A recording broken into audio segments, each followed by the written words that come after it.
This is your host, Raymond, inviting you thin through the squeaking door for an episode of The Voice on the Wire.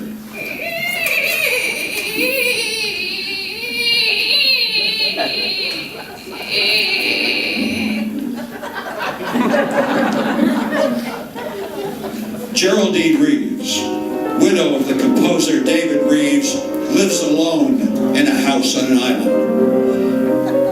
The house is near the charred remains of her former home, where David was burned to death in a fire 2 years ago. It's getting dark now, and the hall clock strikes 8. You've got to get hold of yourself, Josephine.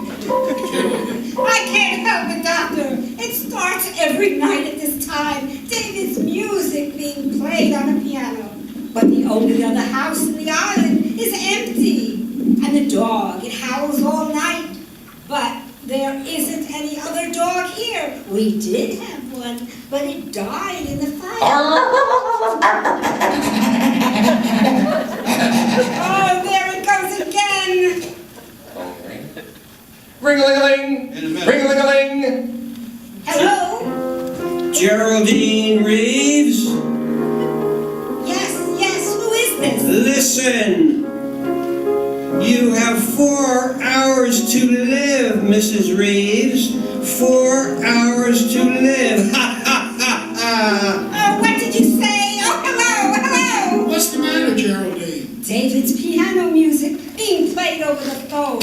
A man said I have 4 hours to live. Somebody wants to kill me. Give me the phone. We'll try to trace the call. Hello, operator. I'm afraid the wires haven't cut. We'd better drive to the mainland right away. It isn't safe for you to stay here. Now, why won't my car start? Oh, we can take my car. It's in the garage. Doctor, the garage is empty. My car's been stolen. But thank goodness David's brother Harvey and his wife Laura will be here tonight. They can drive us to the mainland.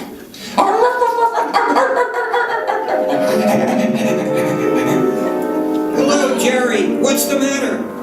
Geraldine's life was threatened and her car's been stolen. By George, it's working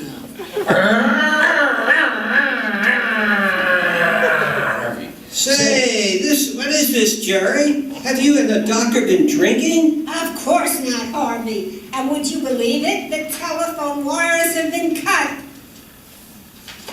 Oh, Ring-a-ling-a-ling! Ring-a-ling-a-ling! I must be going mad. I'm afraid to answer it. It's 9 o'clock, Mrs. Reeves. You have 3 hours to live. Ha, ha, ha! I've called the police. Why aren't they here? Easy, Jerry. I have a gun ready just in case. Do you really have a gun, Doctor? Yes, it's Geraldine. She gave it to me early. Oh. Why, don't you trust me with a gun? Yes, of course. Laura, what is it? A face. I just saw a face at the window. The face of a dead man. You're imagining things, Laura. Come on, Harvey. Let's go and search outside.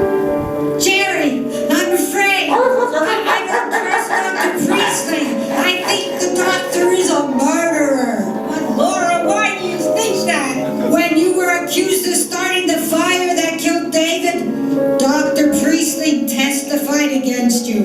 But it was the doctor who started the fire all along.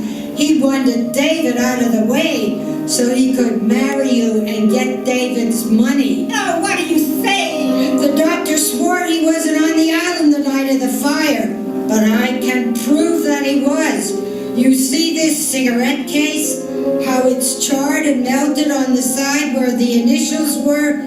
He dropped it in the fire that night. But the police searched everything the next day. They would have found it in the ashes. He came back that night to find it. He knew it would incriminate him, so he threw it into the fire. We found it the last time we were here. Oh, Laura, I hope you're wrong. Laura, somebody turned off the lights. Oh, coming through the window. It's the face I saw at the window. Laura, where are you? Laura!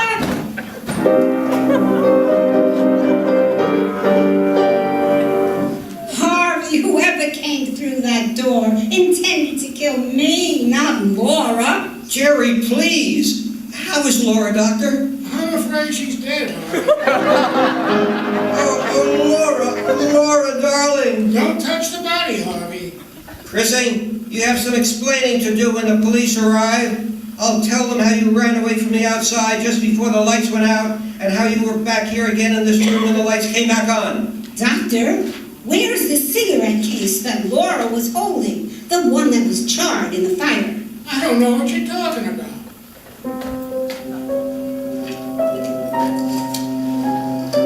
I'm calling the police again. Why aren't they here yet? It's almost 10 o'clock.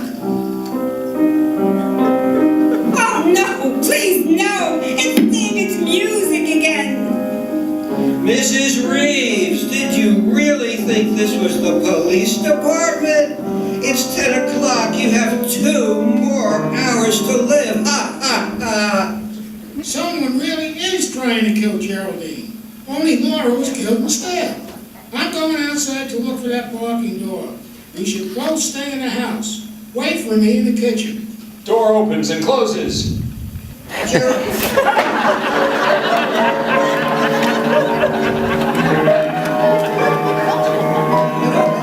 Geraldine, listen to me. We must leave the island, now. And get away from Dr. Prissy. He's dangerous. Get your coat. Let's go. Wait, that sounds like footsteps in the living room. I'm going to see who it is.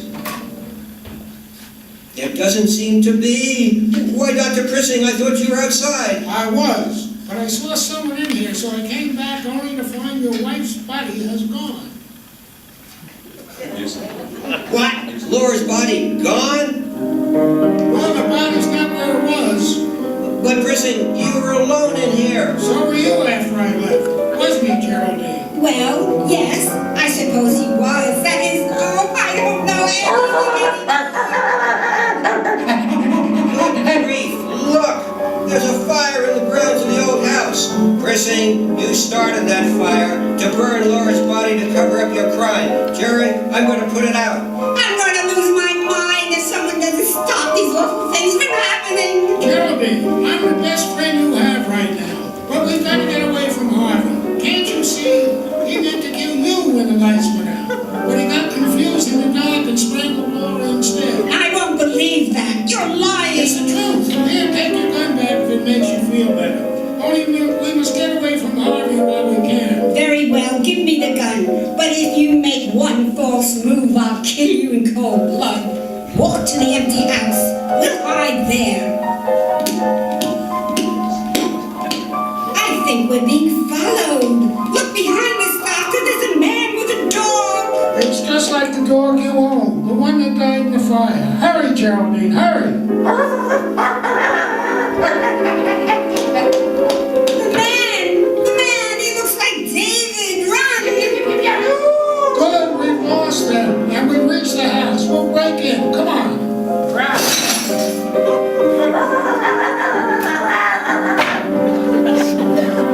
Good. There's a phone in here.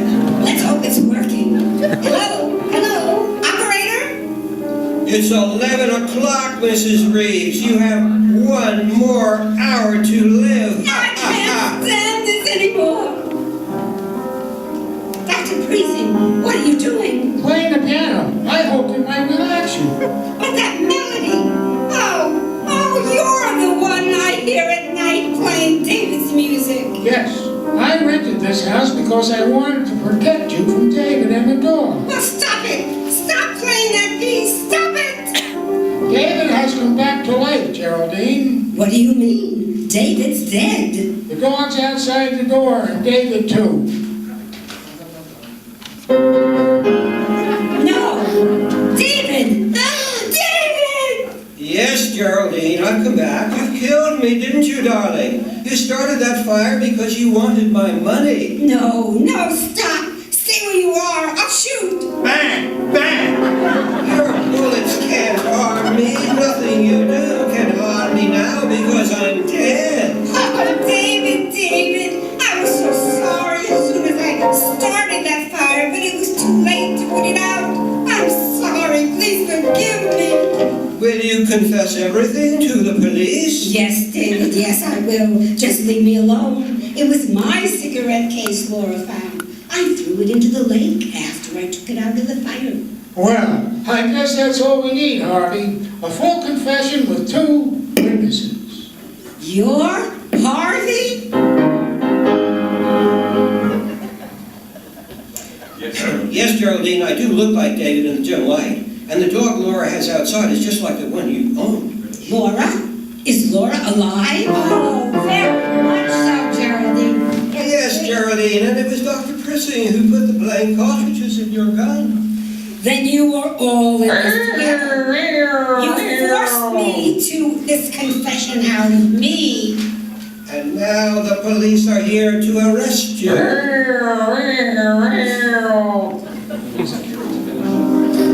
What an outrage! Not a drop of blood spilled all night. But let's hope for lots of blood in the next inner sanctum mystery.